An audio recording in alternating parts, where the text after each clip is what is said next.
How's it going, everyone? Welcome. Eulier Gonzalez here, looking at the React and Typescript course, specifically to understand now how Steve Keeney, the instructor from this course, he is the head front-end engineer at Temporal, now develop is this particular course as a way to now make sense of how you can now going to use TypeScript in React for production grade applications. So not only learn about the types as well as the fundamental of types, why we use types. So for example, here from the tackling, and I think this is a very interesting book. Not only for understanding or tackling TypeScript from Dr. Axel Rossmeyer. Shut up to him, man. It's like Jesus, because now he make this public, all right. And I just want to check is the table of contents. If you have read all chapter online except the two bonus, the level table of content of the full box. Okay, and here's the books. I mean the what is this? The bonus, exactly. So bonus here. Well, so what is type in TypeScript? Two perspectives, right? Perspective one, types are set of values. In perspective two, type compatibility relationships. Nominal type versus structural type. And what is the other bonus features? Validating external data. Okay. Actually, there are a lot of things that I use sort, by the way, but this bonus feature here is just as a way to how you can create now that perspective. What is a type in TypeScript? Two perspectives. Types are a set of values like this, and types are compatibility relationships. So,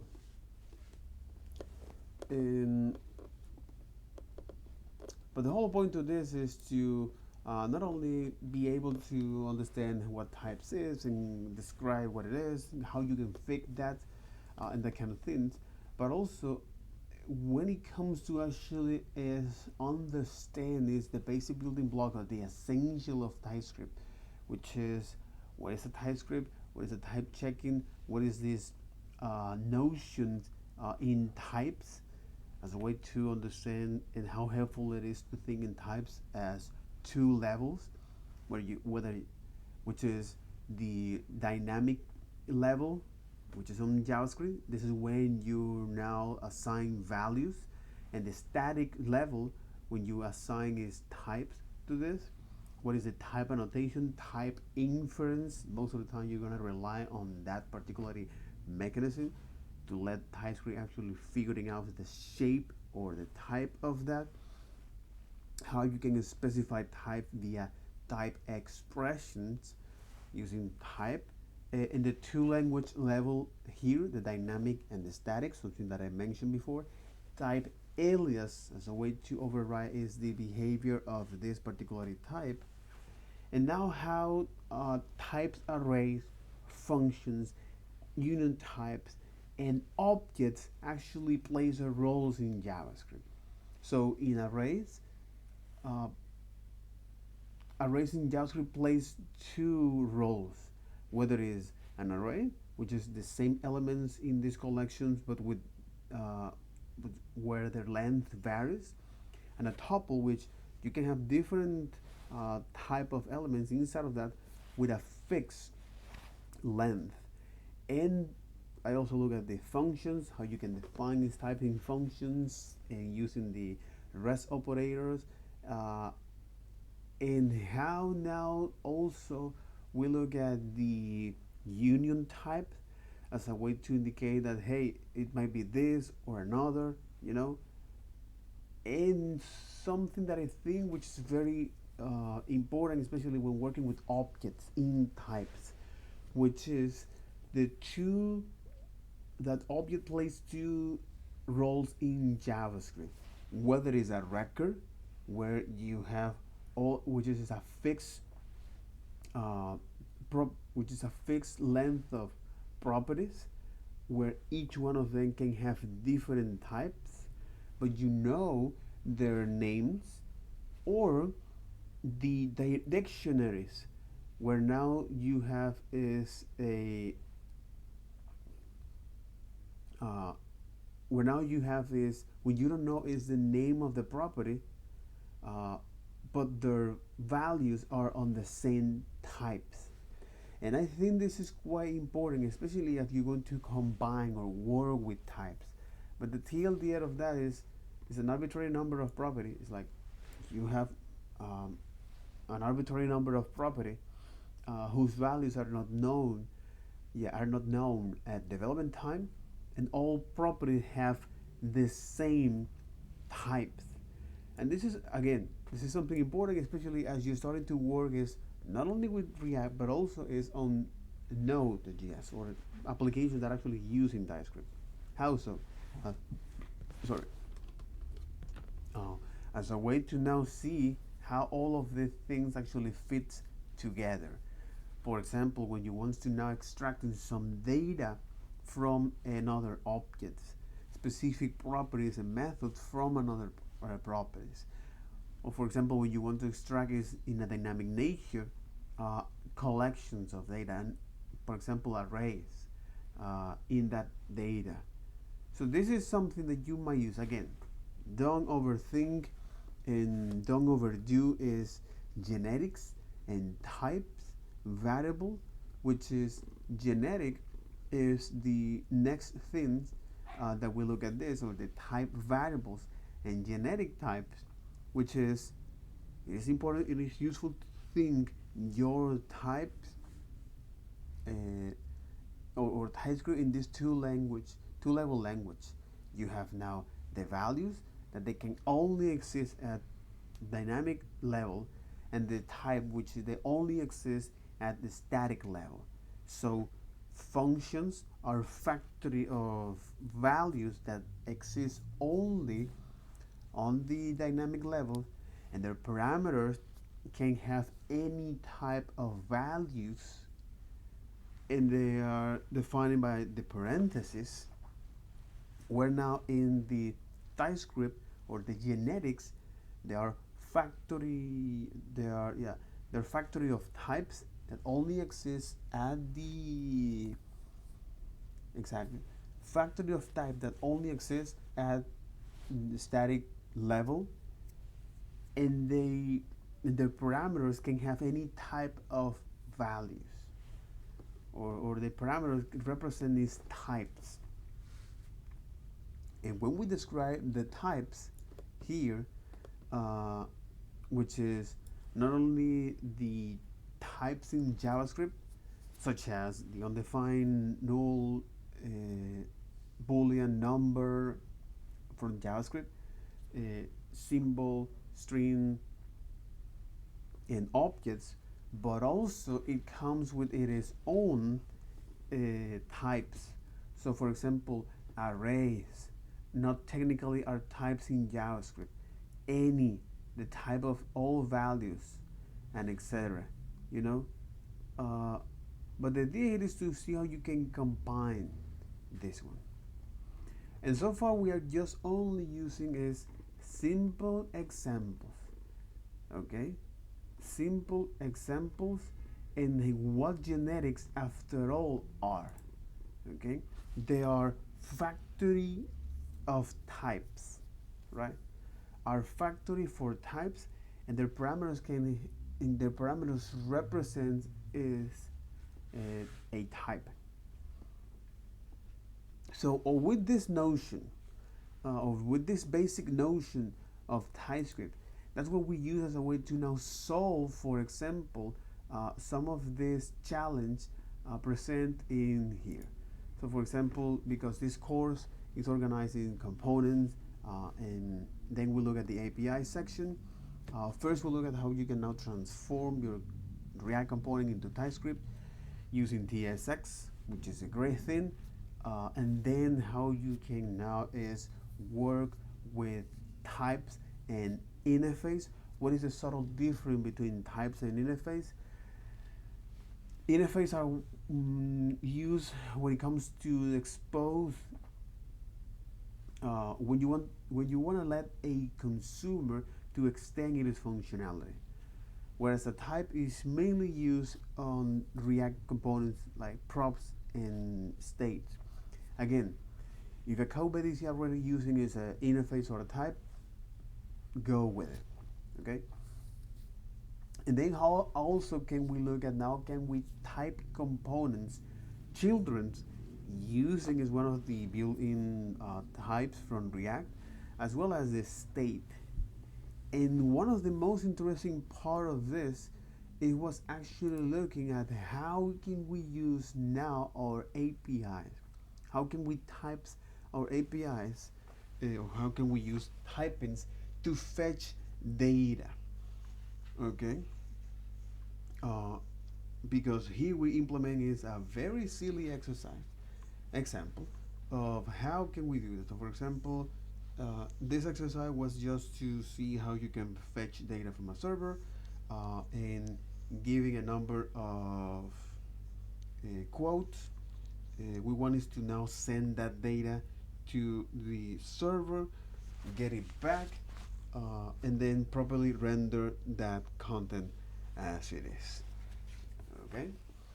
And how about using is now the and how about using it as a form and see how now Typescript is yelling at us and say, hey, this is not the proper type. So by following is the code hints or Visual Studio Code editor, as well as do some code introspections, this is a lot of the time the best way to pass or to find your path for, which is great, which is totally absolutely great, right? Why is this? Because now this, as we can see here, we do that is following is the React docs way of doing things. This inverse data flow, okay? But now here, in passing state methods to the component, in the previous, okay, in the previous, in the previous, in the previous chapter, okay? So in the previous chapter, we look at how can we use, we look at how can we use now, we look at how can we use Typescript with the down API definition provided by React, okay, and follow the one-way data and follow the inverse data flow, which is part of the React doc dev, right? Which is part of the React doc dex. Like so. Which is part of the React doc dev.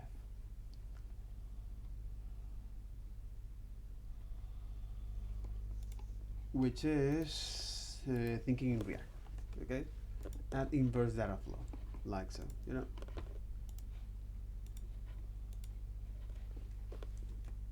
And follow the add inverse data flow. Okay, so right now we are going to see a technique used as the foundation to work, or as a foundation to make our types works nicely with context. Okay, that's the reason why we're doing this.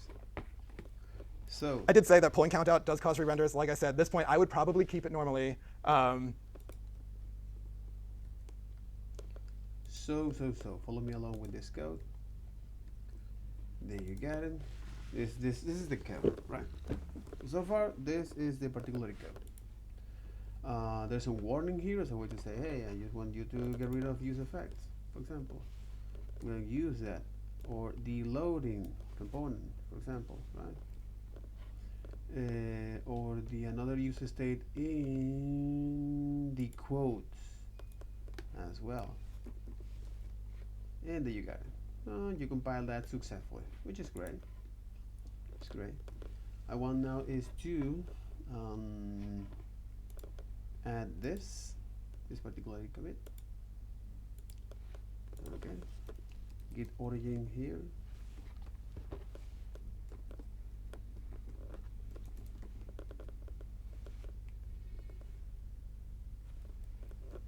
Git remote get URL origin. If I Steve Kinney, that's right, but we're going to override this. In our case, with our own. Okay. So by saying is git init, we initialize a new project here. That's right. Say git initializing existing git repo. So git remote URL origin is still being like that. Alright, but in this case I just want to replace that with my own. By actually creating is a fork for that.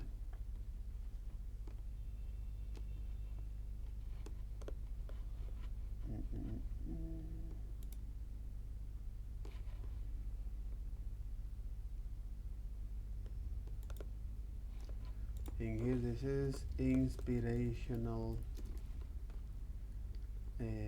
quotes.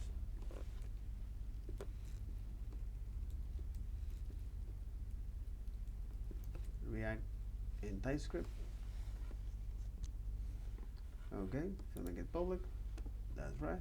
I just want is to now add that here.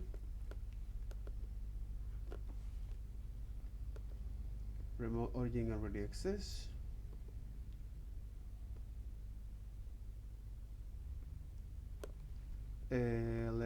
Let me actually is add git remote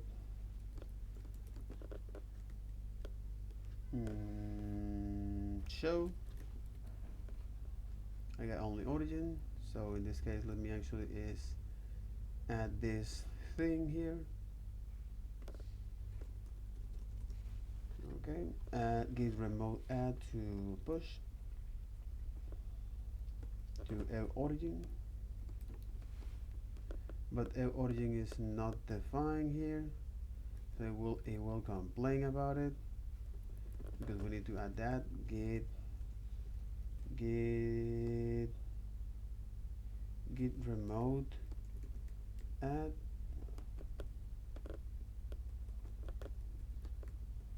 or git in this case will be is git add origin, but in this case it's not.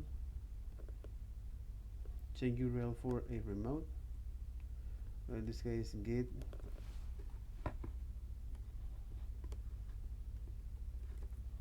I want to do this git add origin like that. Okay, and then use the origin. So here we're adding is this origin, set the URL, and then we're now change the branch to main, and push those chains for that. Right? So far, so good. And here we want to see is, hey, just want to create a new branch here. Git checkout So git switch -c, git switch to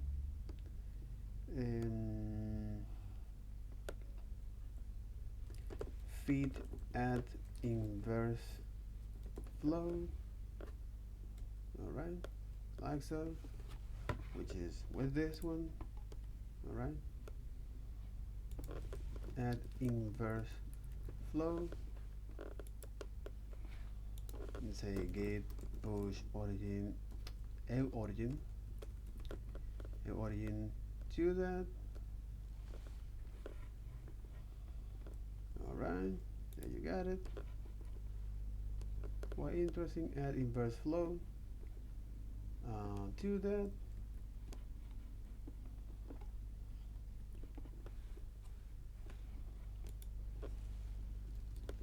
An example of adding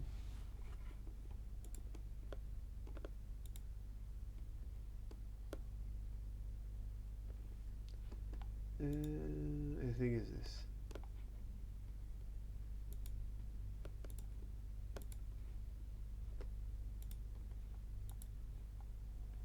And then we got it. So all right, cool.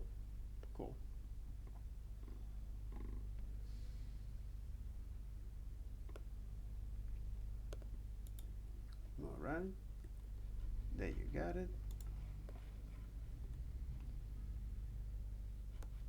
And the other is now applying is with this particular technique as a way to make sense to work with now context. Because the performance, like, it's not worth the added headache. But let's talk about what this would look like if I wanted to pass set quotes through instead.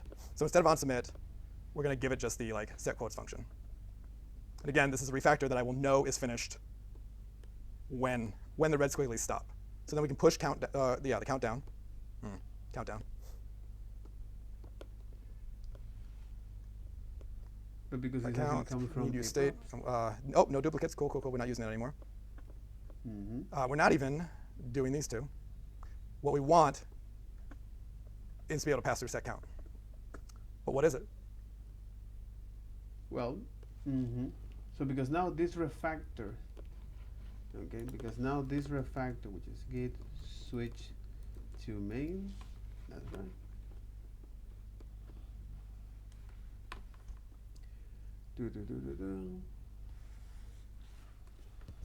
So with this refactor that we're gonna do here is like so. We want is to, oh, I get it. Holy moly. Anyway, to remove anyway. Here we want is to now get rid of this because we're not gonna show that. In fact, we want is to only say quotes, set quotes. We're gonna call that, right? You want to switch to the other one, which is this. Yeah, it's a way to make things much more easy to work with. What are the things that I need to put here? Okay. That's all. That's all that I want to. Here.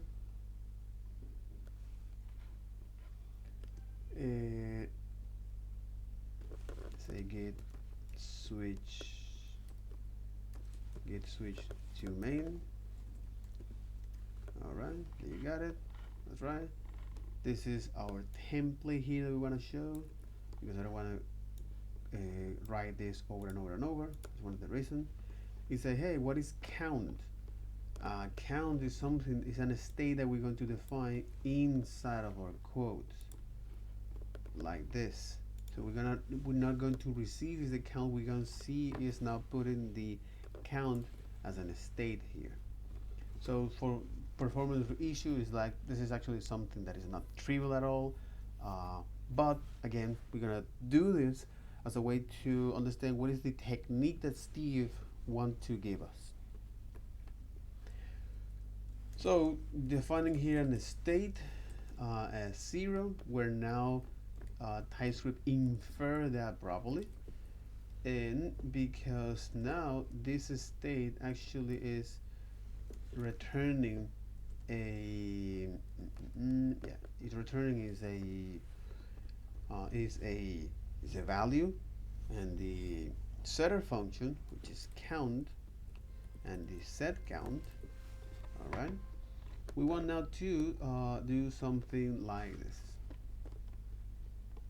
So we want to show is now count here. That's right. Cool. We're gonna get rid of the count from our props. We're not receiving that as props, and we're not going to define is the type of this. So we can say it's like, hey, let's go to export type here. That'll be is we can use this built-in prop try that is props with children. Okay, and then you say, hey, this will be props with props with children. Okay. Oh, because it's like this, exactly.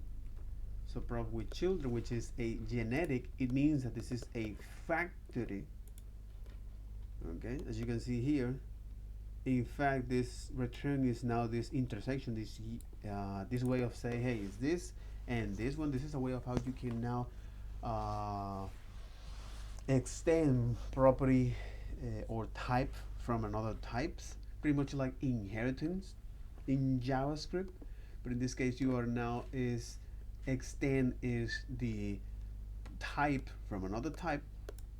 Okay. And here it say this is unknown, but the shape of this will be is this, which is a React node, or it can be undefined, followed by this type that we're going to provide here as a genetic. Remember that after all, genetics are factory of types that the parameter represent is the type, and then you define it using is squarely the angle bracket. So this is prop with children, that's right. In the idea with this, all right, is to now define is the shape of this, which will be, hey, yeah, we're receiving is children. Children is sitting there.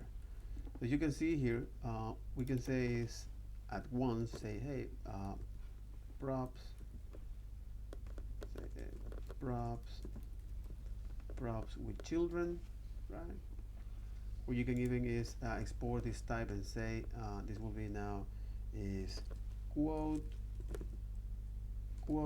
props. All right. It will be quote props. That is a props with children. Actually, it's complaining about it. You say, hey, on change, but I don't have any on change or on submit. We're gonna provide that. It's not complaining about children's because it can infer that from this prop with children. And here is when we say, okay, we're gonna pass this on submit, and on change. But because we are not going to do this, which is adding this inverse way of doing that, okay? Following is the React Dev Docs. We're gonna see is these techniques that Steve mentioned. It's a, okay, instead of doing that, I just wanted to pass now is the setter function, which is, instead of doing is this handling on change, I want you to pass is now the setter function. Which is set quote, okay, and that is set quote, okay. This must be in plural because we're gonna fetch all of the quotes here from that. Yep, I think it is. And we're gonna set is the quote here. You're gonna set the quotes. And the question is that what is set quote here? You know, what is set quote? as this. It's like, what is set quotes? Because we're not gonna receive is now any submit or on change. In fact, it'll be is set quotes. As a way to now is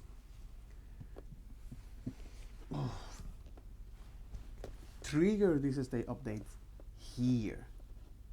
So set quotes is now, as you can see here, by following as a code hint, you say it's a this is a dispatch set state actions undefined.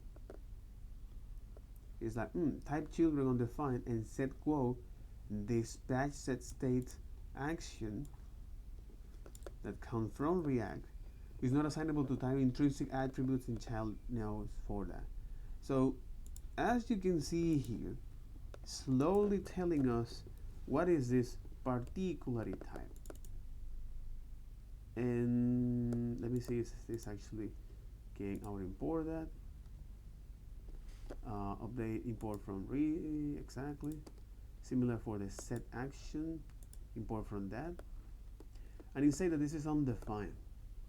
But in our case, this it can be either undefined, which is great, okay, or it can be either a type that we already defined here called quote. Okay, so here we're gonna get rid of this as well. We're not gonna use that. And here our set quote is say, hey,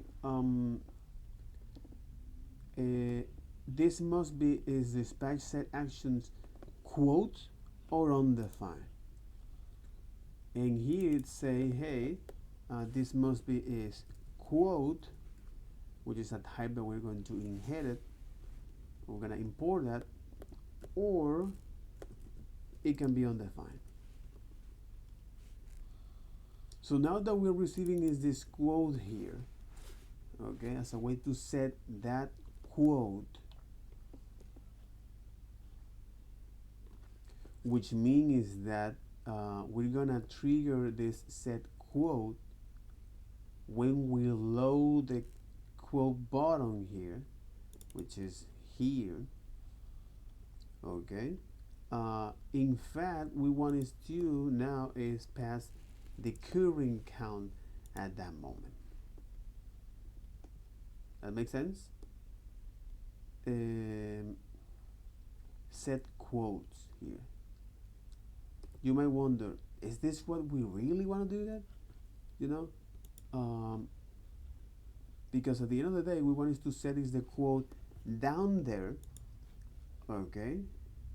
And that is, and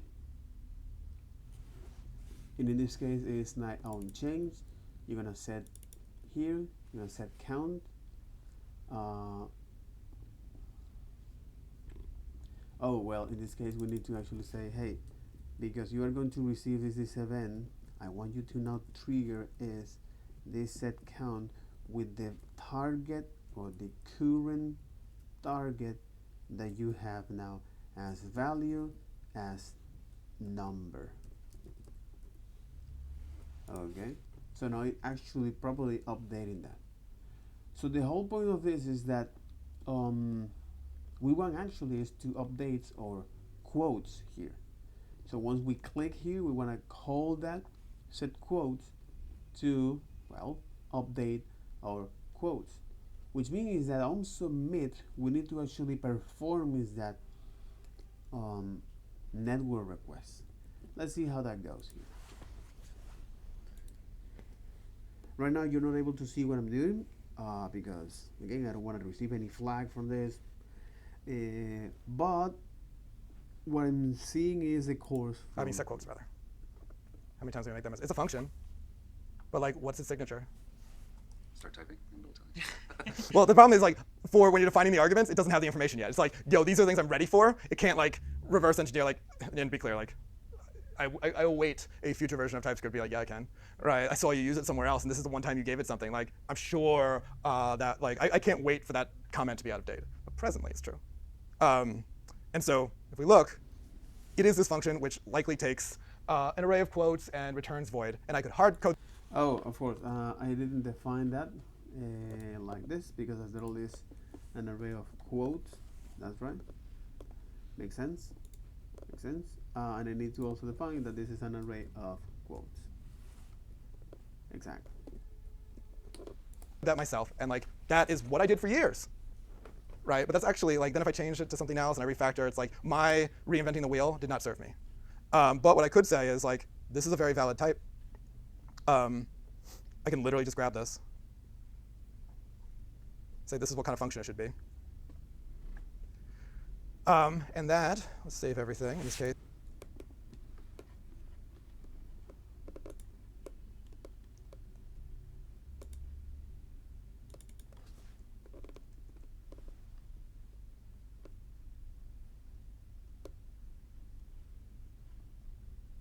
Because it's this one. Now it's not complaining, but it's going to complain about something else. It's like, hey, I expect an argument. I expect an argument. What we're gonna do? So now we just say,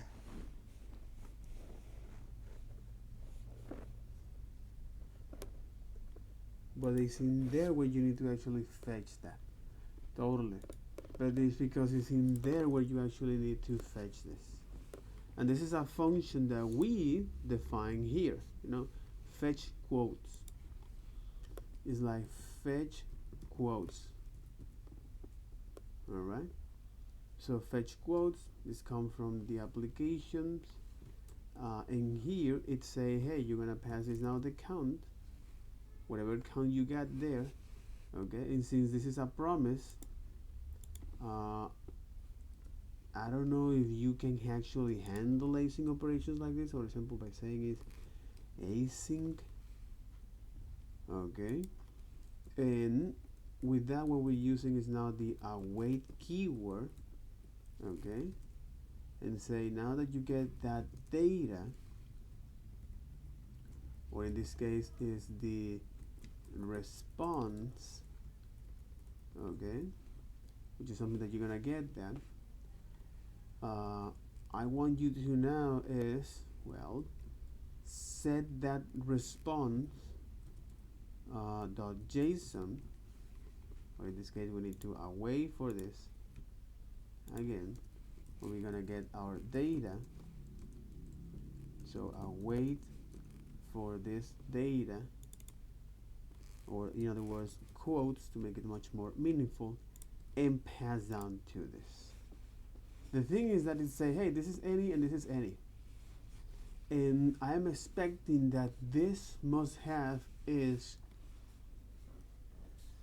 and I'm expecting that this data that I'm getting is not any, is in fact is the proper data. So since we're actually waiting for this response, which is now fetch quotes, and fetch quote return, oh, okay, I'm sorry. Oh, fetch return actually return is a promise. Okay, as a response, my bad. All right, so you actually are returning that data, which is the quotes. Okay, here you're returning is now this response as JSON, as a promise. But it is interesting because we supposed to expect is this data to be like something. In this case is a promise. Okay, a promise of quote as an array, right? So this is what we expect to return from body JSON. This is what we expect to return, a promise object. And as you can see, now Typescript also is the language server is smart enough to figuring out what is the type that we're getting, which is quote, and actually match the quote as expected. Again, this is if you are assuming that this data that we're getting is actually did we pull that in? Yep. properly. And we set the quotes.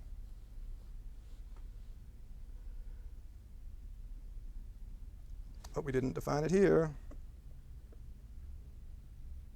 Cool. And now that all works. Let's see. Where else am I getting yelled at? Oh. All right. So if we run this npm start like so, there you got it. It throws an error because it say, hey, say quote, it say quote. It's on this quote or undefined.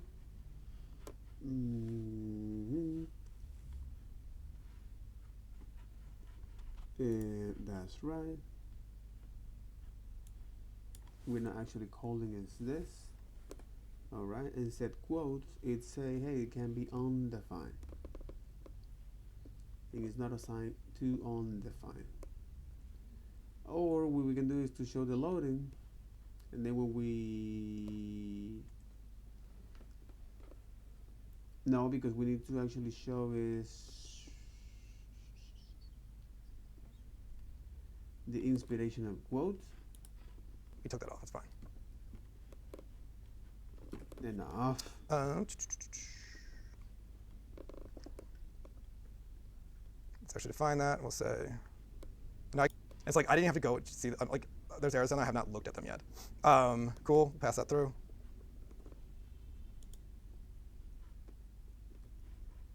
Exactly. So set quotes here, particularly set quotes, is that we're gonna pass this set quote, but it's interesting because it say, hey, and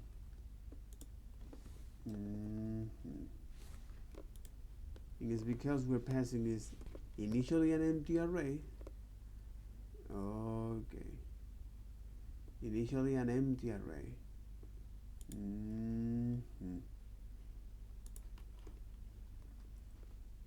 All right.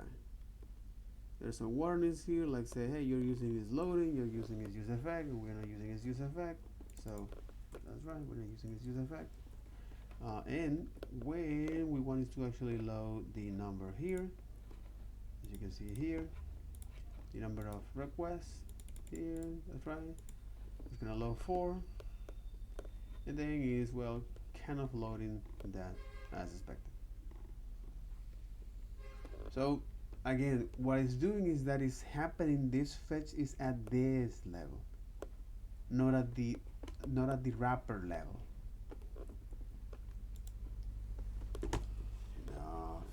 Enough. Oh my god. Jesus. That no longer takes account, so get rid of that. Or does it?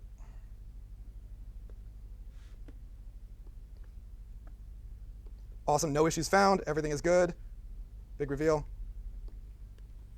Yay, it works. Right. It's interesting. Reload this, 10. Big reveal. What in the F?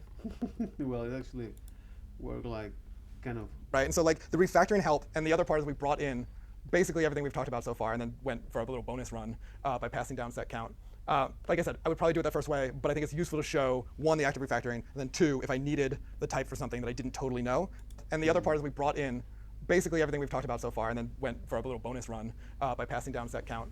Like I said, I would probably do it that first way, but I think it's useful to show, 1, the active refactoring, and then 2, if I needed the type for something that I didn't totally know. Like a lot of times, especially if I have the value already, I can like reverse engineer what that type should be. And there's actually ways, like there are some utility methods like called return type that you can literally hand it the type of a function and it will get you even the return values, or parameters that will get you the parameters, right? There's a whole bunch of ways that I use like throughout my code base to like figure out stuff based on other stuff. So it's not like here is the like set of types that I've carved in stone, everything must adhere to it. I can like dynamically like figure out types based on actual properties and use cases that I'm using in my application.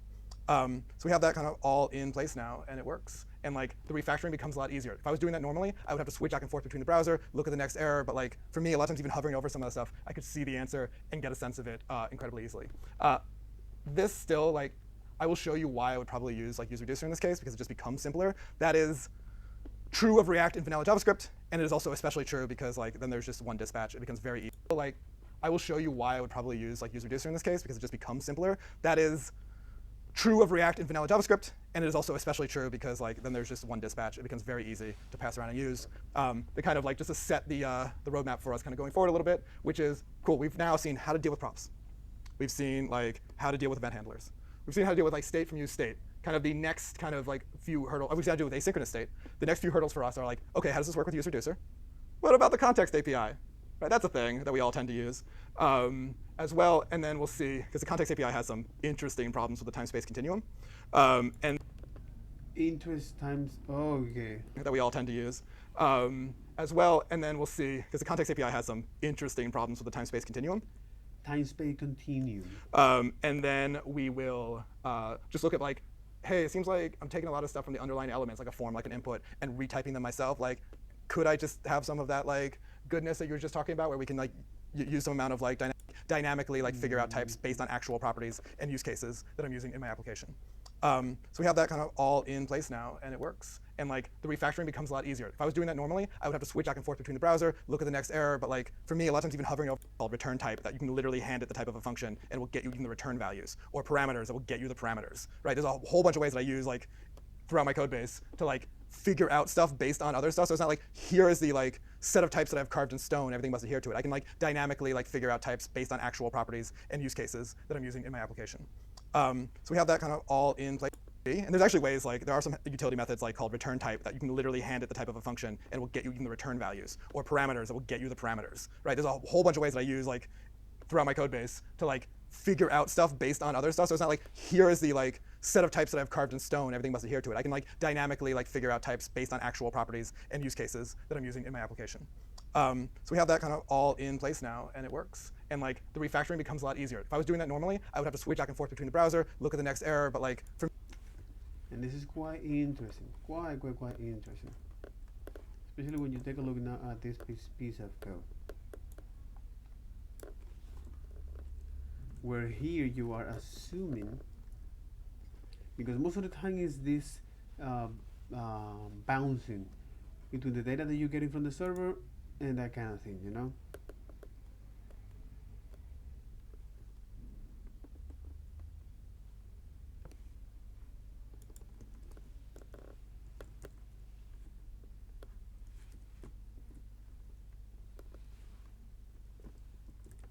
And this is now type annotation, where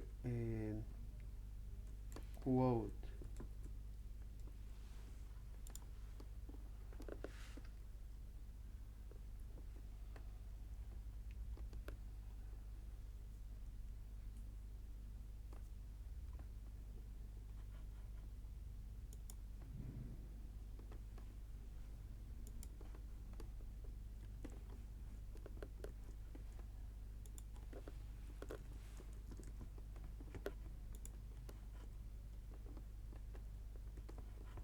to me this is quite quick. It's like, what in the F are you doing this?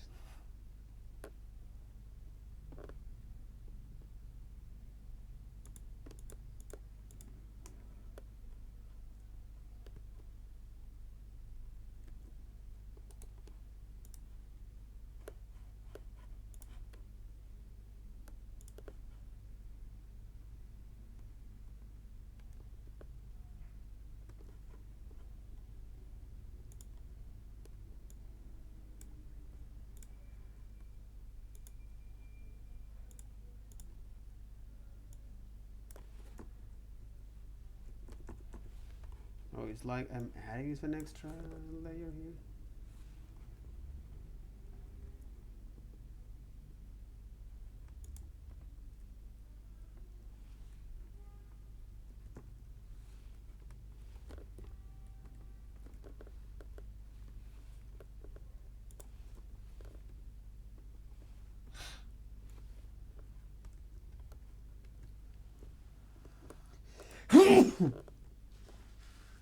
Exactly.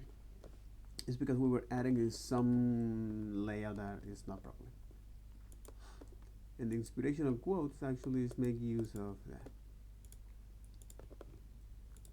Okay. Or quotes already provide is this layout.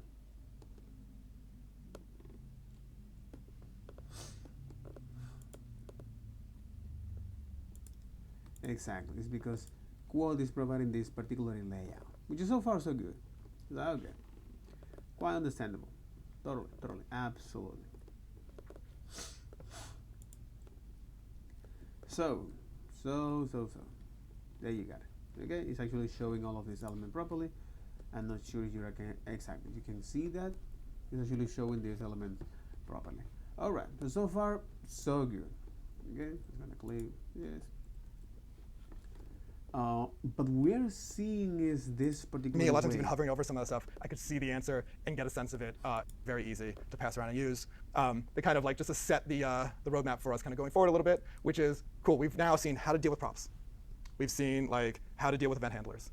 We've seen how to deal with like state from use state. Kind of the next kind of like few hurdles. We've got to deal with asynchronous state. The next few hurdles for us are like, okay, how does this work with use reducer?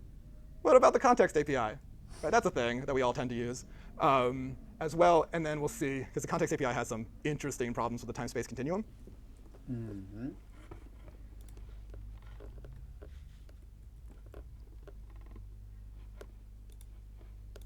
So here, especially in the quotes, this is the application.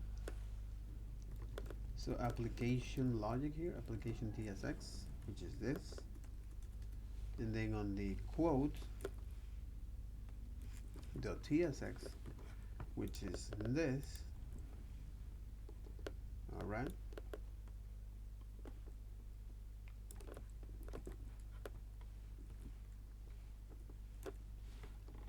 Okay. So this is handy when it comes to manage. Yeah, this is handy when it comes to manage multiple events that you exactly. This is handy when you want to manage. This is handy when it comes to manage multiple events, or when you. Yeah, this is handy when. Yeah, this is handy when your state needs to react to multiple inputs using might be overkill but useful overall. Exactly, but useful overall.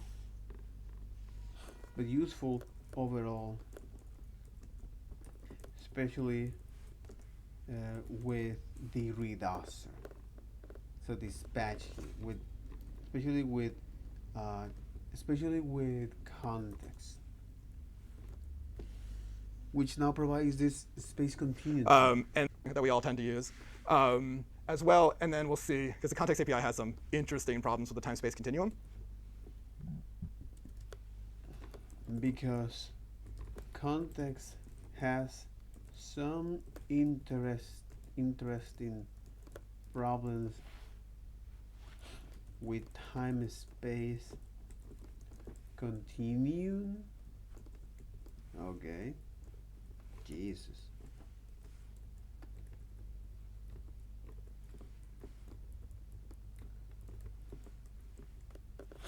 With time space continuum. Holy moly.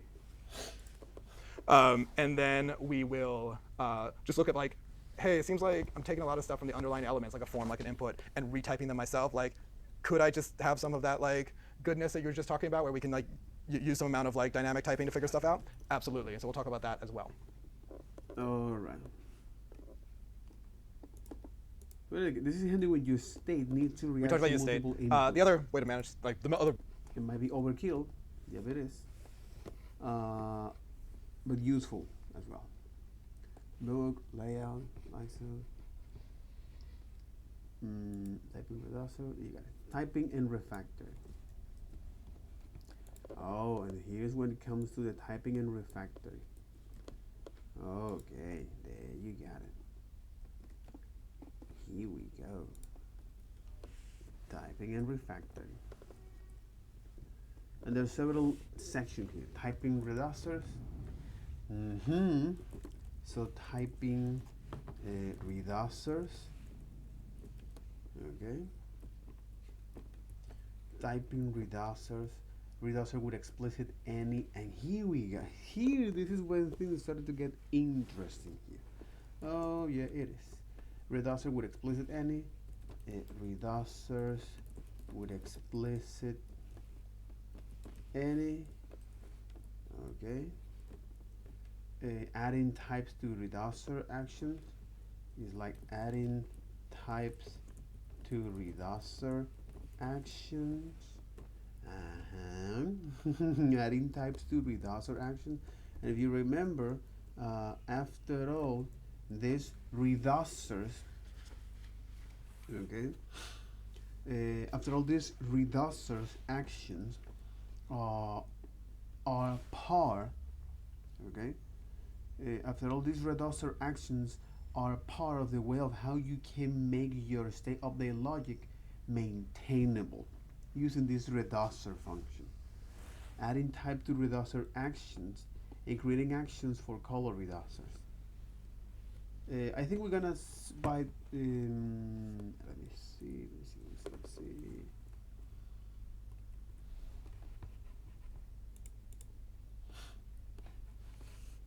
I think that by the end of today, which is something here, okay, that's right. I think that by the end of today, that's right. Okay, we'll be able.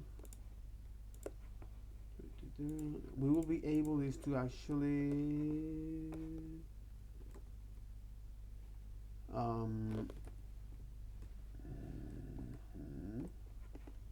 we will be able to actually look at these 3 points because that's what we care about. Typing reducers, reducer with explicit any, and adding type to reducer action. Again, this is part of the managing a state, especially useful when you have now, when your state needs to react to multiple inputs.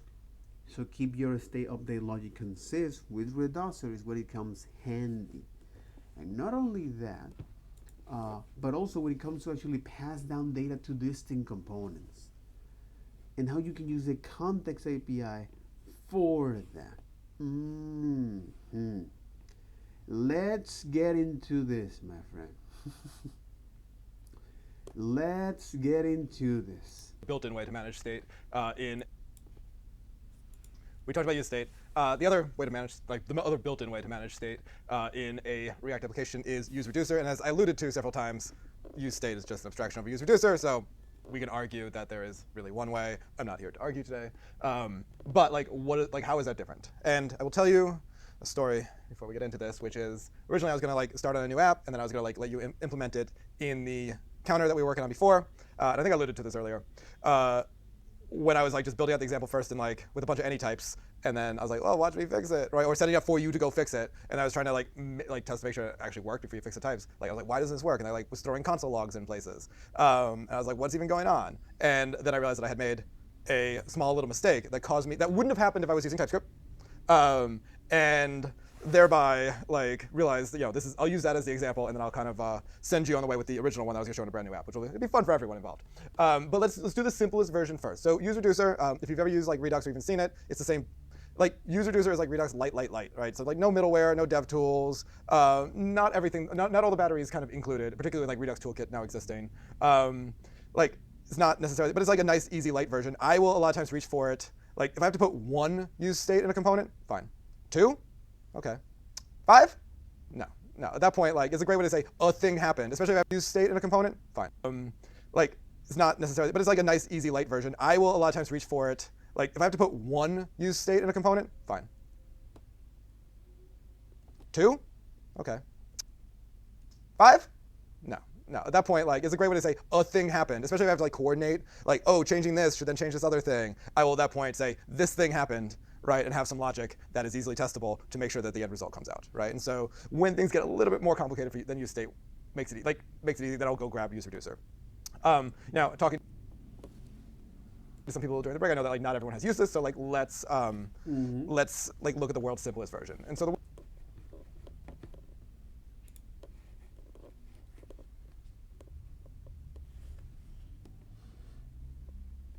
I will use a reducer is that the more that a particular input needs, the more an state needs to react. So the more inputs that a particular state needs to react, the more it makes sense to go with um, use reducer. Exactly. Then you pass an action, then you're gonna check all of this. But as a way to instead of doing this, we use is a switch for that, and then you're gonna return is a new state out of that. So far so good, you know. But the idea here is that let's head back over the accident counter and check out the use reducer base. Okay. We have seen how to use Typescript with use states. What about use reducer? It shouldn't be surprising to find a lot of it works out of the box. Let's say there are still some additional features that we can take advantage of that make our life easier. Refactoring from use state to use reducer. There are a few ways that we could do this. Just create a simple reducer that receives numbers and update accordingly. This is super similar to what we're doing with use state, or create and dispatch actions like we have seen using reducer. So the simplest router or reducer here, the simplest reducer, this will technically do the trick, is like that, right? Because essentially this is how you can implement is your reducer. You're going to provide now a reducer function that it takes is the previous state and then use a new bit of action or an action that is going to actually is pass that to React, and this is the initial value. And so far so good, right?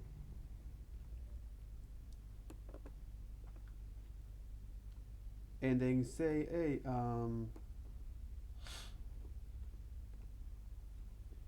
exactly, it's telling you what actually was happening and what it needs to. Managing the current and draft count with the same reducer. Managing the current and draft count with the same reducer. Exactly. The more inputs a particular state needs to react, the more it makes sense to use a reducer. Because all of these are inputs that that particular state needs to react.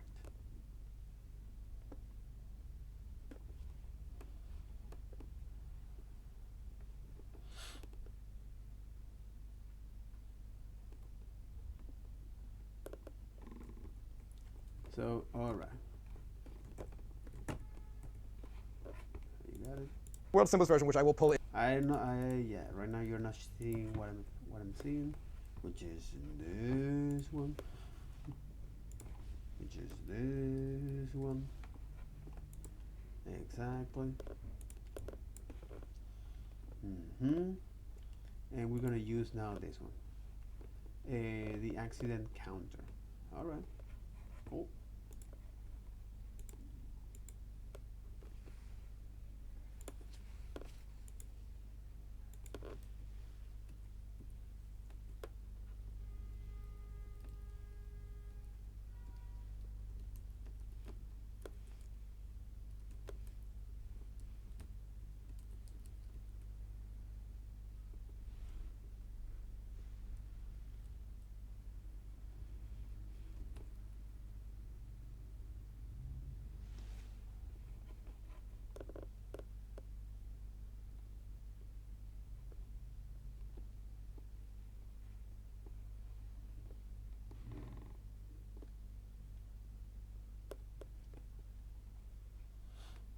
Exactly, the component that triggers that state update, we're going to call this component that set the trigger of state update, which is now the pattern. You're going to call that and compute that, as well as you're going to call now and compute all of these component children's, which is this one, and now it's going to actually render that property there. I've set it easily to pass down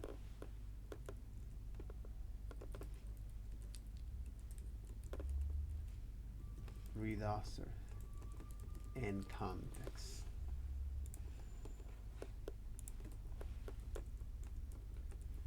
push origin main, ew origin, by the way, it's like ew origin main.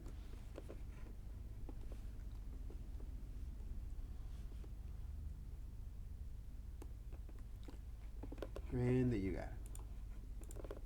Okay. But here we're gonna use is the reducer, right? This particular branch here, accident counter. I think we got is this. Accident counter. That's right. What I want you to now is use the this particular branch get switch. I want first look at all the branch that I have here.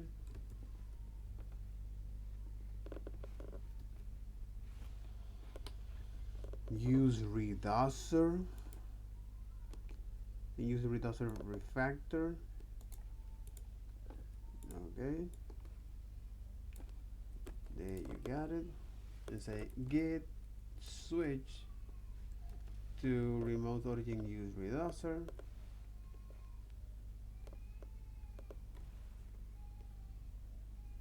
Okay.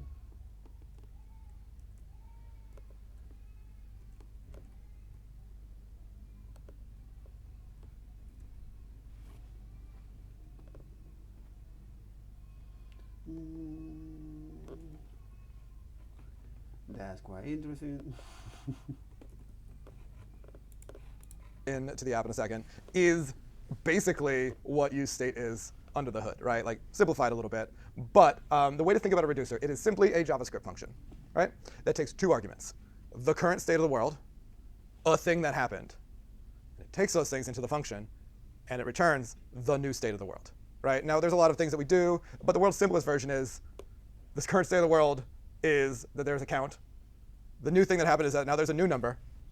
The thing that comes out is the new number, right? Update the state accordingly, and then the hooks like figure all that with the like underlying linked list and fun stuff like that. So this like version of yeah, and don't get now to React to actually figuring out how to update that state. use It has to reducer. do the rendering mechanism, which is the trigger commit and which is the trigger rendering and commit phase. Okay, and finally, actually, then now the browser detect those dumb updates and paint your screen. Is effectively an analog to set state, in so much that let's just drop it in, and we'll kind of just see it in action. So we got pull in. Yes. If you are using Redux, is it still worth using use reducer? So my general Workshops set state solution. Wait, what? This one I use is this one.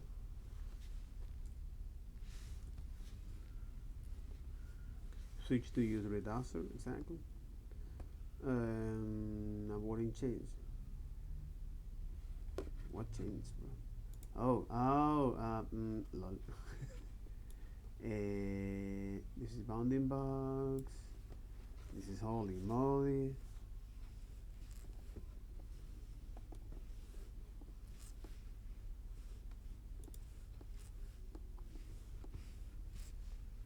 Numberless. There you got it. Etiquette client, text next, React code text next, API node, React performance context. No, but we are not using is that. In fact, we're using hospital, inspirational quote, clicker, name badges, the accident counter. Really? We don't have that? Okay, that's interesting. Search patterns. Let me actually close this. Yeah, that's right. It's like, that's actually interesting. I'll save that. It's gonna use this now. This one. Portfolio, name batches.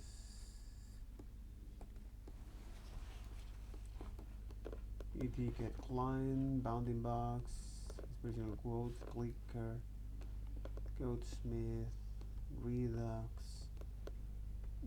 React.js code, portfolio Next.js. Oh my God, for real?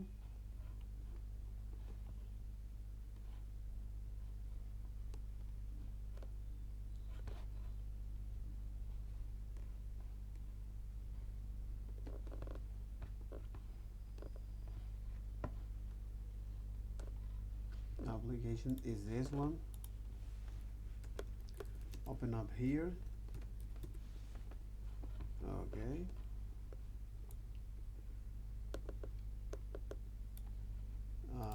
So let me actually open up here. That's right, much better. Okay, cool. It say, hey, you have now two things actually modified. You have two things modified. What would you like to do? Well, pudding git stash. Putting in this stash here. There you got it. And I want you to now switch to this particular branch you have here, the use reducer. And there you got it. So now we got is quite a little bit of data here in our counter. As you can see here, we define as a reducer function as a way to know what is the action of that. Okay, and the whole point of this is that the more we have, so the more input a state needs to react, the more sense it makes to use a reducer, which is a very lightweight version that it comes for the libraries like Redux and that kind of thing, but it's like that. Okay, cool. Let's go back to rule. That's a great question. Is that like I try to think about like state in my application in a number of different ways, right?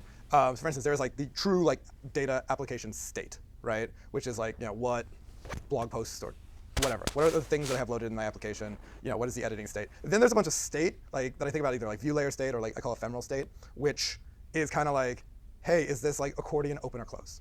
Right, which I do not need to store in a giant data structure that then causes like re-renders throughout my entire app that I then need to cache and memoize, right? And so for like, there's a world where I am using Redux for like my big real application state of like, yeah, what models do I have loaded up for whatever we're building, right? Like that open Redux, but stuff of like, is this form valid?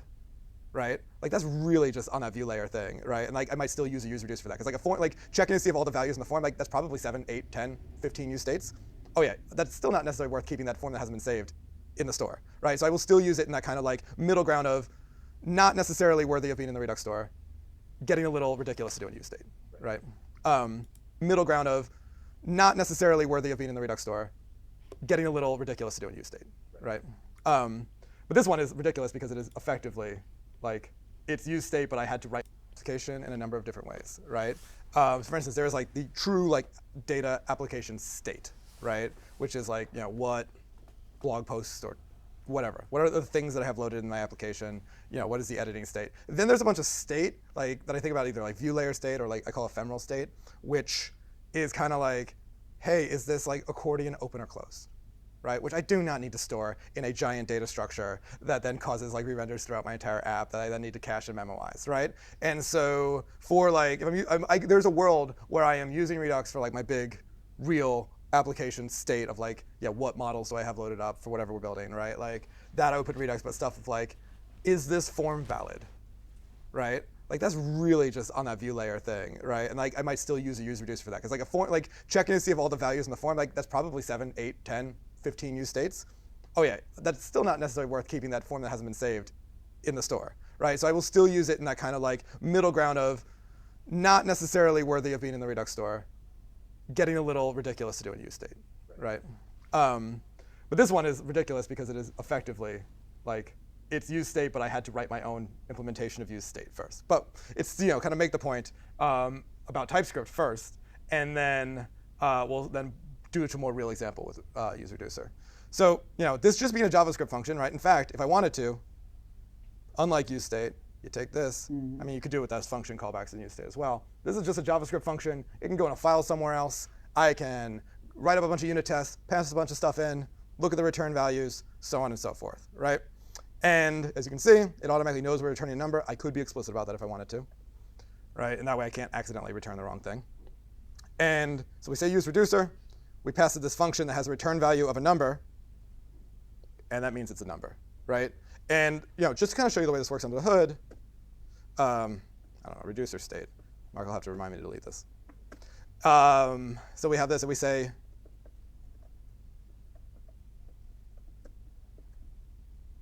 right, return type is a utility function or utility type that we'll see in a little bit, and then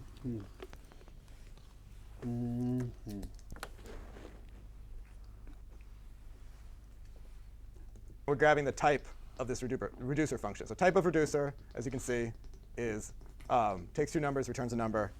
We're just getting the return type of that type. And so reducer state is just a function. So type of reducer, as you can see, is takes two numbers, returns a number. We're just getting the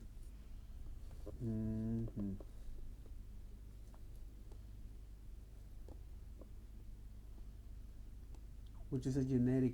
Okay, this is a genetic type. This is a genetic type.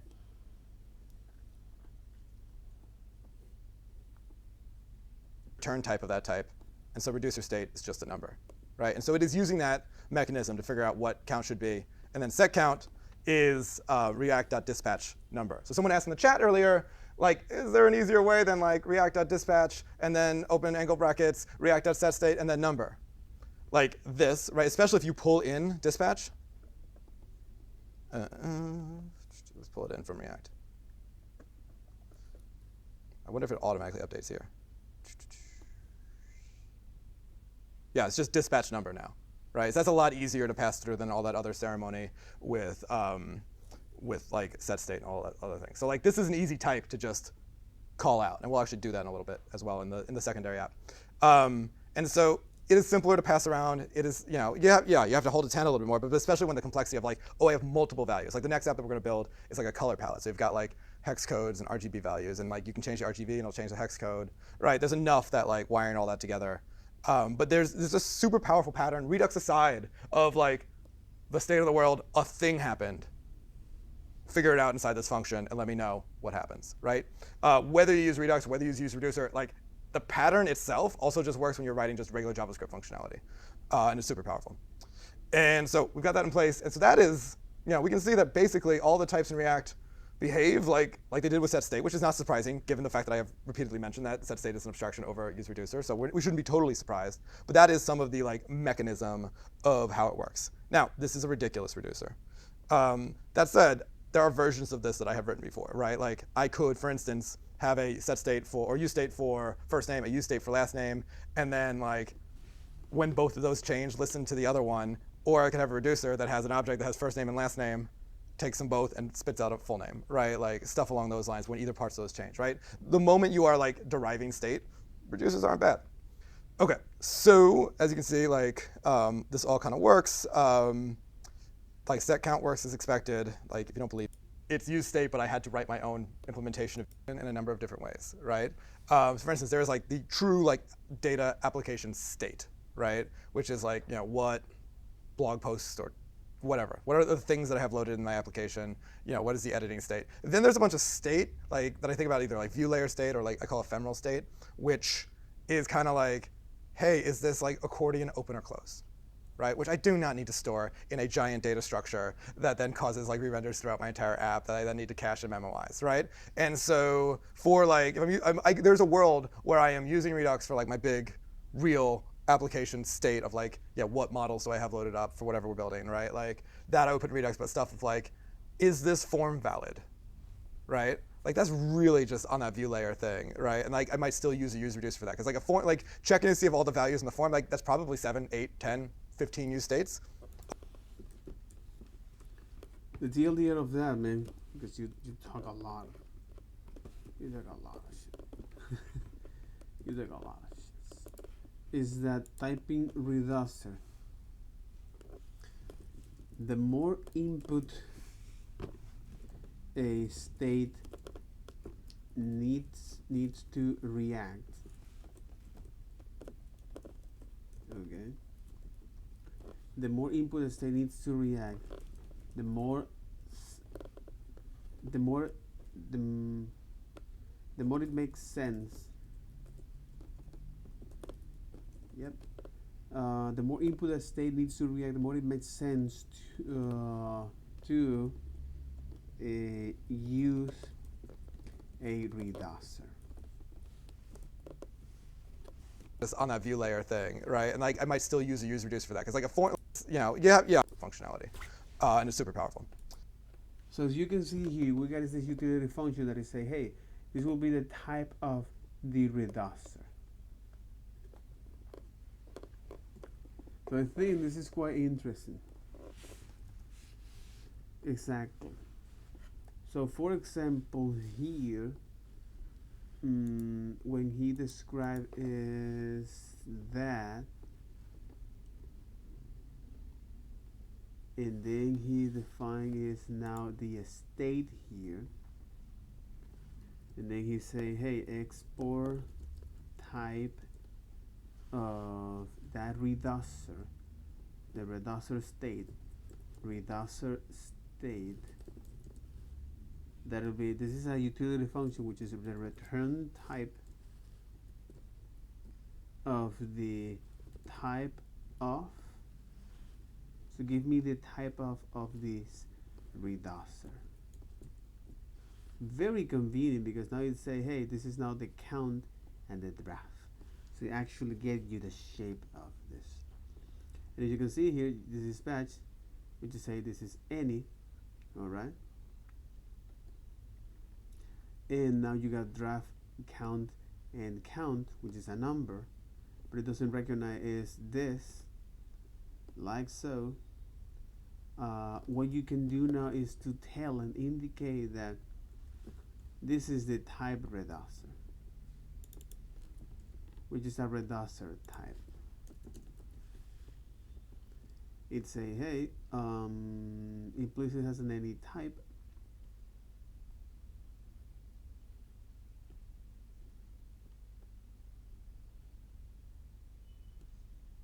Yeah, implicit has an any type here. Okay.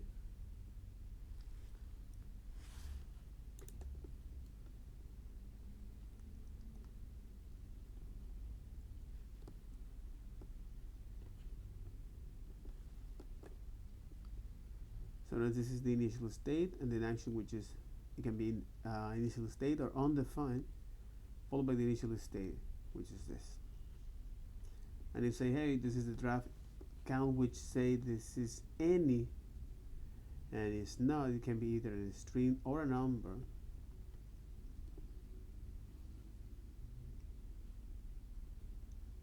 And for some reason, what you are doing is this, is like so.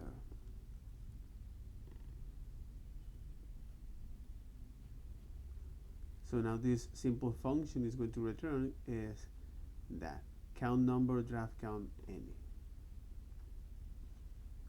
Which is quite weird because at the end of the day, it's like you are actually assuming that is this, but it must be like that.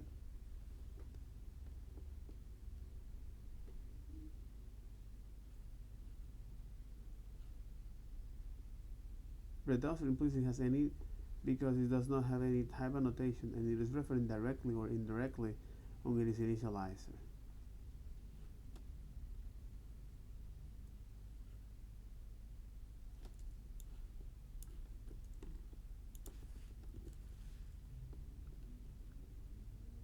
Circular reference itself.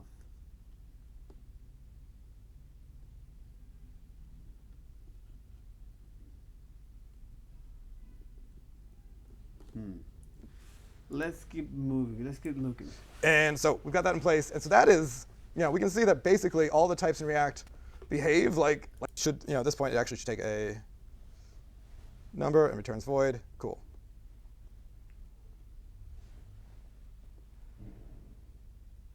Let's do a slightly more aggressive one. Before, I used that use effect that I didn't want to use to or I at least alluded to using a use effect to okay, so listen to when the count changes and then go ahead and update the draft count. Like I kind of said before, a lot of times it's easier to say yo, one of these two things has changed, or they've clicked the update count button. These things could happen, figure it out. just because we're focused on TypeScript, I'm going to pull in a reducer, kind of like in a cooking show when they pull a turkey out of the oven. I'm going to pull in one, and that is not necessarily where the problem in my code is going to be. But we'll look at it first. We'll talk about it. But watching me write this is probably not the best use of your time. I will be pulling in this any, which is a hint for where I get bitten later. Just setting the scene now. So if we look, we've got this initial state, which I've given a type. You might call it counter state. I'm just to keep our understanding of code we're seeing for the first time a little bit simpler. And we'll have just a default object that we'll pass in as well. The cool part is I don't have to give state a type if it has a default value, right? In any TypeScript function, if something has a default value, TypeScript's let me guess. If you're saying that defaults to a number, it's probably a number. Now, if you want to say it's a number or a string, you got to step back in again. But as long as you've done the bare minimum, it will try to help you out along the way. And all this really does is, again, because of reducers follow the same rule as React does writ large, which is everything's got to be immutable, right? And so with these, we have the count and the draft count. All right, cool. If increment comes in, increment the count and then set it to the new count. We also wanted to update draft count along with that every time. So we want to say if that input field should change along with when I hit the buttons. Decrement, reset, sets them both to 0. I don't need to explain to you how a counter works. We also have one that's going to take update draft count. That's when they change the number in the input field, right? That's actually going to be one where we actually have what we might call a payload. One of the things that I'm going to do is, and you don't have to do this, in Redux, for instance, there is one rule for actions, is that all actions have a type property, right? So it's got to have a type. It's got to be some kind of, usually a string if you like yourself. After that, in Redux, there are no rules. Use reducer in React has even less rules. As you saw, I'm just tossing in a number, right? And it's that's cool. I'm into it. And so it literally could be anything. Now, a great way to have your teammates hate you is to just wing it with all these things. The pattern I like, there's something called Flux standard actions, Redux being an implementation of Flux. We don't have to talk about this. Which is to have your teammates hate you is to just wing it with all these things. The pattern I like, there's something called Flux standard actions, Redux being an implementation of Flux. We don't have to talk about this. Which is basically having 4-ish fields, 2 that we really care about. Which is to say that we definitely have to have a type. And then just to make it standard, having this payload property, which is everything you need to know about the thing that happened. Oh, they changed the value of that input field. In payload, you would either put the new value or an object that had the keys and properties, right? That's better than I wonder what properties. I wonder what the shape of this action is. It's just a convention. You don't have to do it. I'm going to do it because I do it, right? And because I'm teaching, and so it makes sense to follow some sort of convention rather than just making stuff up as I go along. So we'll have actions in a payload. And so you'll see if I go down into the reducer I'm going to bring in, so should we update the count manually, go look at the payload, which will be the new value, right? And everything will kind of work as well. This, obviously, as we all know, was written before I learned about event value as number 2 hours ago. So it does do some coercing of stuff as well. But let's pull this in, because this is not my problematic code. So there's other than this just being a reducer, which is inherently typed, really, despite the fact that it doesn't look like it too much. So let's go ahead and let's remove all of my riffing. And I'm going to put this all in the same file just for clarity. Normally, you would break this out into its own file. But rather than watch me jump around between 6 different files, it's probably easier to keep it all in one place. So we've got this reducer. And again, what I would do, and in some of the other example apps, probably have a bunch of tests that just pass in the number 2 and then the action with the type increment, and then sees if the number 3 comes out, right? Then I'd have one that passes in decrement and sees if the number 1 comes out, so on and so forth. Super easy to test. You don't have to use React testing library to mount the component and click a bunch of stuff. You might choose to do that as well, but it's nice that you don't have to in this case. Cool. And so it's angry at me, right? And that's good. I just pasted some code in, TypeScript's upset with me. Why? It's expecting an object. Now, this reducer expects an object that has a count and a draft count. And it's yo, you left this old code in here when this was a 0. I was yes, I did, because I was talking to my friends while I was doing this, right? And instantly, it catches that, so I don't have to embarrass myself in front of my friends. I was talking. Okay. So hey, I was talking this about. I was talking when I doing that, right?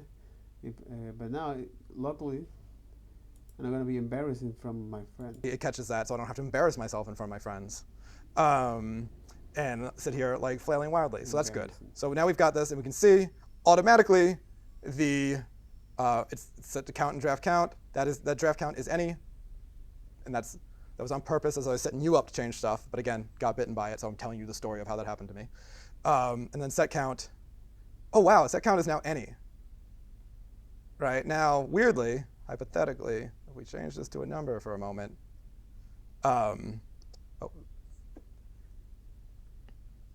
Say type string, payload is number, hypothetically. You'll notice, oh, now I can only dispatch the right things. Do you see how I'm about to get hurt?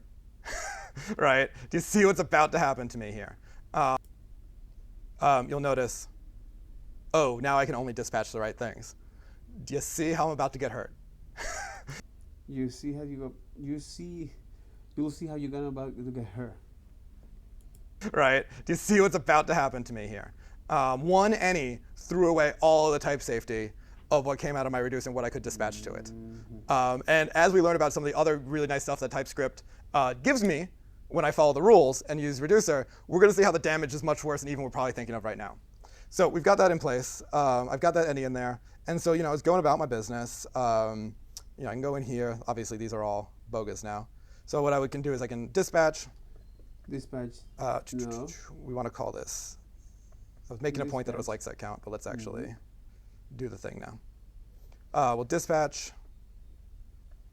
Could really go for some autocomplete now. Well, I'm not going to get any. So, does anyone remember what the name of my increment action was? That seems good. Yeah. Oh, let me scroll up and look. I'm making a point. Increment. Woo. Yeah, there's one of the you can see that I'm it's like the wizard behind the cloak. As soon as I don't have like autocomplete working for me, I have a lot of empathy for every coding interview after doing these. We don't need a payload on that object, but I don't really remember. Also, you'll notice that I've once again made the mistake that I've made 1,000 times. Of course, multiple workshops I'll have you know, where I give increment the decrement and decrement increment. Increment. But you also need to pass is the value from that. Go for some autocomplete. Now, that wasn't even for show. That wasn't even me trying to make the point. That was literally me not knowing how to type while talking, despite the fact that I did it for a living for years. All right, for count. Oh, we need to say that. We'll still call this state now since it's two things. It does know what this is at least. Well, it knows what count is. Or you can use a structure that. Cool. We don't need this anymore since that will exist on state. Now it will be in any type. What was the name of that one? Cool. And I can say, I'll show you what I did. I typed action. And I typed action because I was doing actions and I was doing types and I was somewhat, just kind of in autopilot setting this thing up and not really thinking. Now, I don't need to explain how conditionals work to you to explain that if you were looking for an action type any and you pass in an object with action is update draft count, it just falls right through all of these conditionals and you get back your initial state.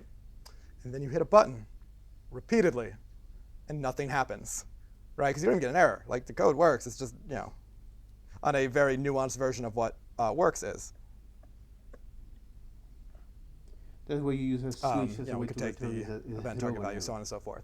But the point that I wanted to make is that having one any in there opted me out of type safety everywhere, right? Effectively on dispatch at least. Made it so that I had to sit there and type every action by hand and look up and remember it, so on and so forth, right? It's kind of like setting the stage of how life is now with one any, one innocuous any just on literally one value, right? Which is just simply the action. Affected everything, and I lost it was 10 minutes, but still, you know what? Enough of those 10 minutes, and you're yeah, I can write some types. So let's kind of look at how we might make that a little bit better, right? Instead of doubling down and watching me fall all the way after you've seen where I got bitten by a real world mistake, let's make this better. Wow. I would love to give this a type, but as you can see. I have some things I have to work out here, right? Well, it could have any one of these strings, and it has a payload You should have your own. only if and only if Oh it's my God. update draft count. You should have Right? your own. The rest of them, Man, I know. like it doesn't Man, you should have your own standard comment. That's what happened. Anyway. have a payload, right? And you're like, cool, cool, cool. At least you can get autocomplete on the type, right? And make sure you have the right properties. Wait. So there's a bunch of ways that I could do this, right? The most naive way, which we'll skip to the second one. The most naive way is to like every case. We'll have a increment action. I would love to give this a type, but as you can see, I have some things I have to work out here, right? Well, it could have any one of these strings, and it has a payload only if and only if it's update draft count, right? The rest of them, like it doesn't have a payload, right? And you're like, cool, cool, cool. At least you can get autocomplete on the type, right? And make sure you have the right properties. Wait. So there's a bunch of ways that I could do this, right? The most naive way, which we'll skip to the second one. The most naive way is to like every case. We'll have a increment action type, and we'll have a decrement action type, so on and so forth, right? The cool thing about TypeScript and its ability to figure stuff out, we kind of saw this before where we said like, if there's no quote, return, and then it knew what quote was, right? You can give it some information about the problem at hand, and it can kind of figure out the rest. So I could say like, I could have like, say type, I'll call it like, let's call it, I'll just call it action. And this action can have the type increment. I might break this, I could break this out into its own type. Increment, decrement, reset. Because after all, they are type values. Let's see what were the other ones. The ones that didn't So take that you payloads, I think can were just define them. update count from draft. Cool. Gotta watch where I'm putting that cursor. And I can paste this in, right? And those don't have a type. And then the one that had a type is going to be a little bit different, which is type action with payload. And in this case, we'll say that the type is just this one. And we'll go ahead and say the payload, in this case, is a number. Cool. Got to put some equal signs in there, or else things won't work. And where did I leave dangling code otherwise? Down here where I got stuff like half done, so we'll take that out for a minute. Yeah, because that's from my previous iteration earlier. We'll get all that wired up in a second. That's just a half written. Cool.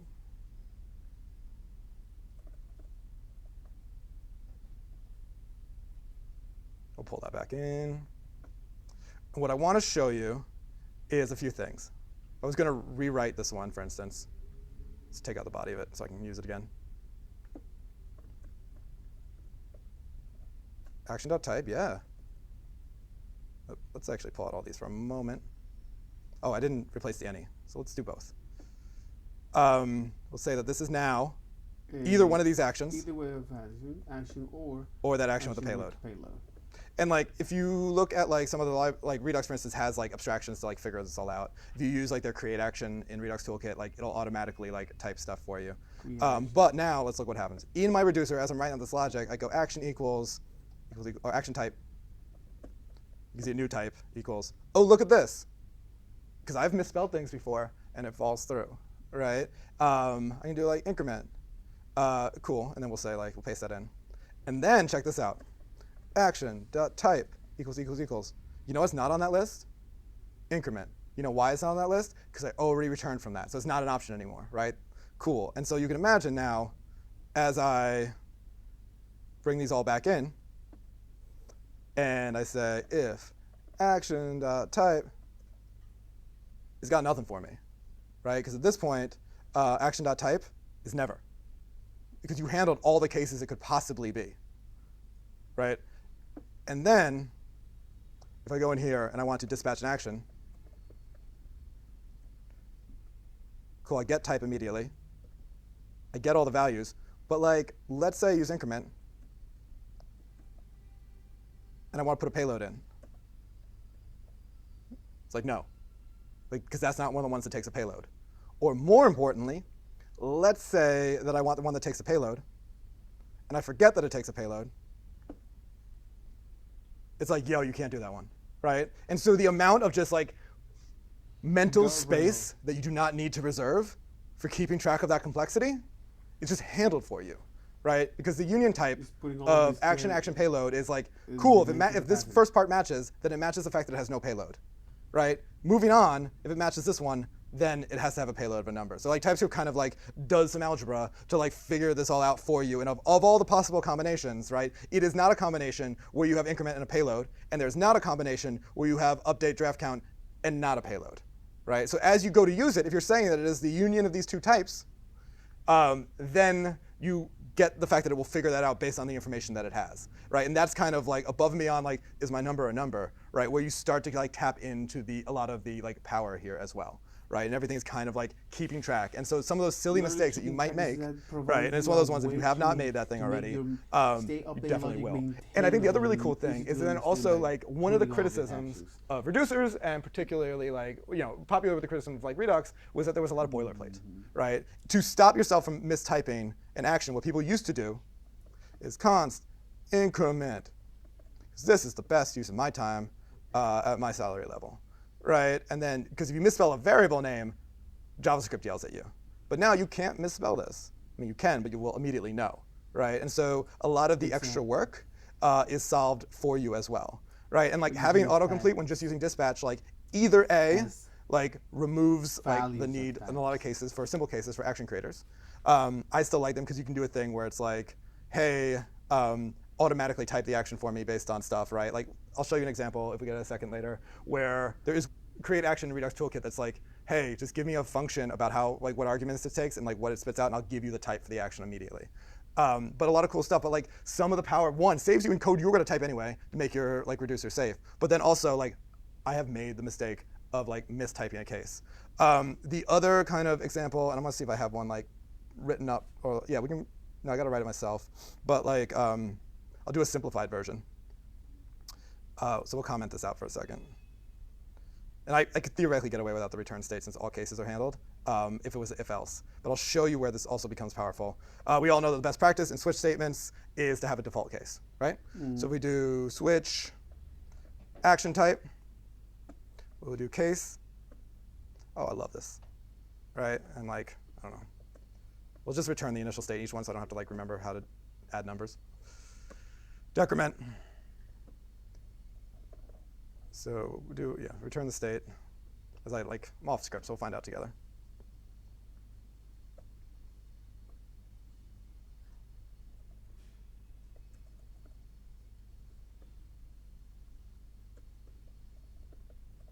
Let's see if I made a mistake in there. Probably made a boo-boo. I'll pull it out in a second because I greatly prefer if-elses, so my ability to write a switch statement is slightly less than great. But a lot of times you can it'll say yo, you don't even need the default state, right? It is called it because it'll figure out that it was never. Let's see, I have a screenshot of it, but it looks about the same. Maybe it's because I didn't write real implementations in here. But the major point, versus watching me do a switch statement repeatedly, is that it'll analyze the code to figure out, have you dealt with all the cases? Are you aware that everything is going to happen here, right? And then figure it out for you, in the same way that action type became never, right? You can have a world where also you don't need a default case because it knows that it hit every single case along the way. You can't dispatch a bad action that would pass through because it knows what the valid actions are and it will analyze your code as you pass it in. You can't forget a payload on a valid action if it requires one, and even though it's a less bad scenario, you can't accidentally put a payload on the wrong action, right? Which is sometimes will catch you of even let's be clear, were update count from draft and update draft count my two best names ever? Probably not, right? Even as I was live coding, was I slightly worried I was going to mess one of those up at some point? Absolutely. Right? But the idea that I couldn't dispatch the wrong action with a payload is incredibly powerful, right? And we can kind of have all of that in place.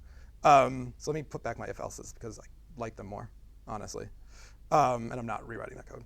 I'm not rewriting add in front of you over and over again. So we can pull this in, right? And I know that I've got type safety here, right? And there's a bunch of really interesting I don't know if I can do it from scratch, but I'll try to get the concept in of okay, like we can like go look at these different objects and like derive a type from it. I probably can't do it like live. I can look it up in a second from the last time I wrote it. Or we can look at create action from Redux Toolkit. But like there are other ways that you don't even have to type this much. But like to your question earlier, getting all that stuff for free in Redux Toolkit, because like React Redux and Redux Toolkit were rewritten in TypeScript a year or two ago, right? So they have like full TypeScript support out of the box. You get all this for free. So would I get like super fancy with like crazy dynamic types if I was just like doing a form validation? No, right? Like the last thing I'll show you at the end of this workshop is like this crazy thing you can do polymorphic components, and like even the like example that inspired it, I went to look at their source code and they have a hard-coded list, right? Sometimes it's just easier to be explicit than to be totally dynamic. So for a short thing like this will give you all the safety and it will stop you from the stupid mistake that I made. And it's not that much more work than like the safeguards we would put in regular JavaScript. Plus you get autocomplete in that sense. Plus it like will protect you from extra properties in a way that even a lot of our safeguards don't. Because like you could be like, okay, we'll throw an error. Yeah, that's great in development, right? Like you got to be a little bit careful with how much you throw errors around when you push it to production, right? Because like taking the whole UI down is usually not great. Like it's usually frowned upon. So like it gets a little bit trickier. But like the amount you get for free by just one, I think we saw two things. What an any will do to you. It infected everything. And it made it so I made a boo-boo preparing this. And two, like just the like amount of like even autocomplete and knowing that I handled all the cases and stuff along those lines is incredibly powerful. And this is my point that I made earlier in the workshop that, yeah, having to have the type and not just doing whatever you want, I guess is like slightly more typing, pun unintended. But like the payoff of typing you save later and also weird head scratching errors, you have to throw console logs in. I'm aware that debugger exists. I don't care. Like saves you later. You talk a lot of shit, bro. This fella talk a lot.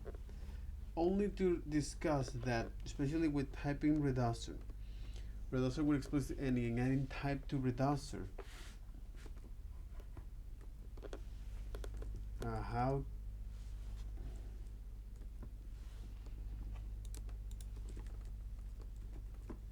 in adding type to reducer actions is just as a way to say how useful is to define is from the last two sections is just to describe how useful is to define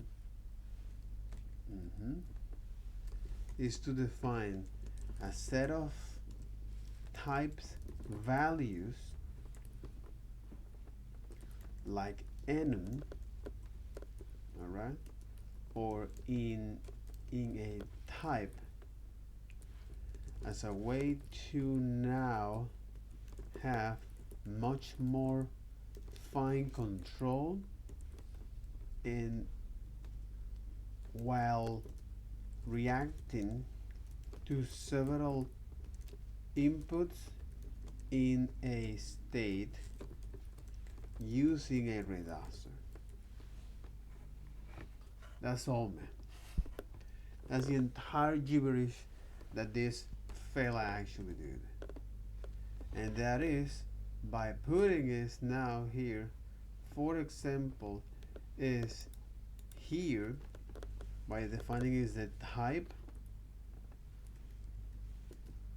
of action where this must be is now a type, which is a convention, a type string, a type that we're going to mention that before, a type that must be a type of action or action type here, that it can be either is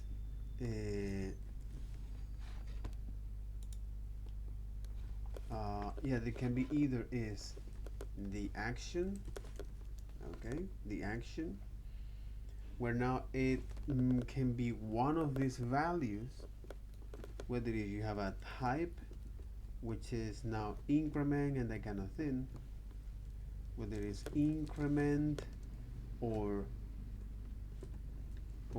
decrement,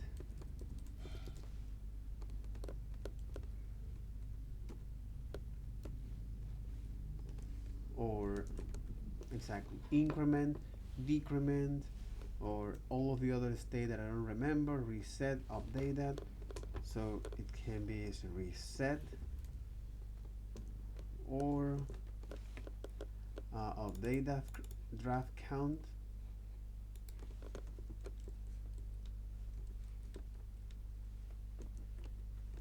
Alright, or update count from draft.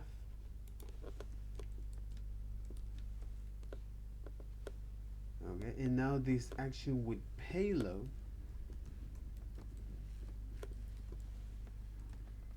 which is now is the action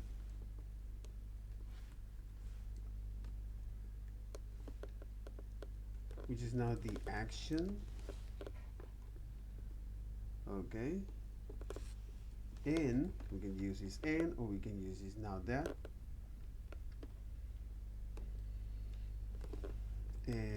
But in this particular case is we only have is the update draft count with that. I think it is the, in this particular case is the update count from draft.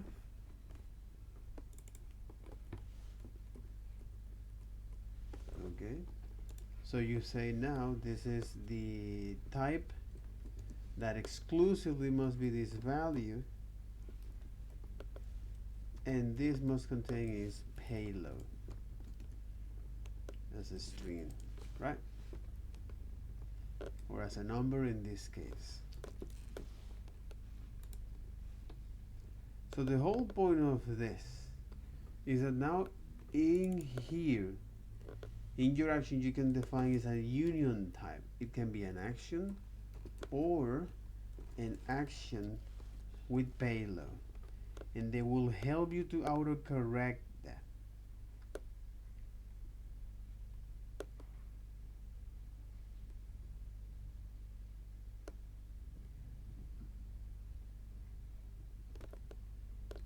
And I think that's beautiful.